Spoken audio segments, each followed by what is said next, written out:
All right, well, we're out here on the patio. It almost does feel like a fall morning here. It's a little bit crisp outside this morning, yeah, a little bit cool. And look who I found. I found Peter Mezet from Weston Nurseries. You know, usually we go visit this guy, but this week we thought we'd do something a little different, and we actually went to Facebook to ask for some viewer questions on what's up in their backyard or their front yard. We got a lot. A ton of questions. So we're going to throw them to you, and you can just go ahead and answer them.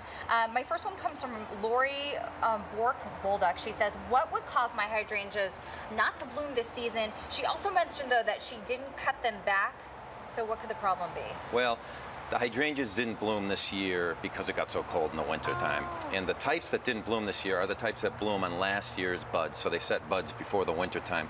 Typically those big blue ones, the old-fashioned big blue mop heads. Gorgeous ones, yeah. Right, those didn't do as well this year. Even down the Cape where it's more mild, they didn't do as well. A lot of types bloom on new growth. A lot of the pinks and the whites will bloom on new growth. They'll be just fine.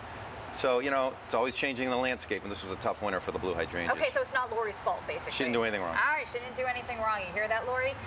Also kind of interesting because hydrangea is something that you could change the color. This is very neat, very sciencey to me, so go ahead and explain oftentimes this. When we sell them in the nursery, they'll be pink because the soilless media that they're grown in is more alkaline, high pH. Okay. But when they get into the New England soils and get adjusted, the New England soils have a low pH, and typically that means they'll turn blue.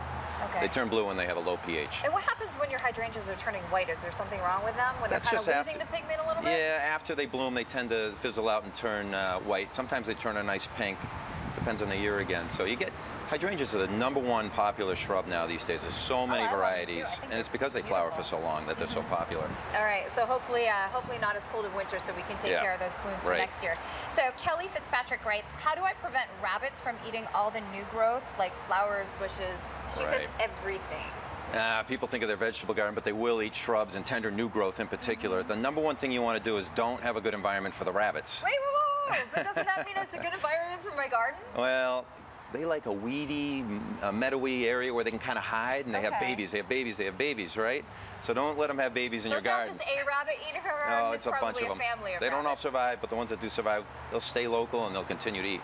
So you want to get that environment that they like pushed away from your house a little more. That's the #1 thing you can do. Okay. You can protect your tender plants, your vegetable gardens, with covers, with fences around the edge, tucked in and 2.5 feet high, or repellents. Okay, yeah, and we've been out to your own backyard, and we've talked a little bit about the fences to keep out not just the rabbits, but the deer as well, and just lots of different little pesky guys that can get in there. There's a lot of them. Well, there are certainly a lot of them. So Julie Cowie writes in with a question about the Arborvitaes, and she wants to know when the best time is to plant those.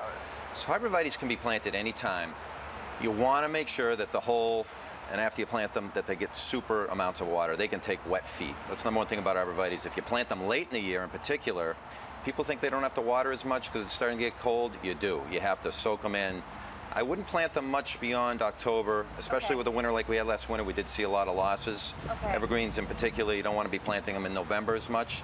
But whatever it is, and especially in Arborvitae, you want to water it in heavily right up until the frost. So somebody planted one of those earlier this week. That rain that we had yesterday was like, they loved it. It would help.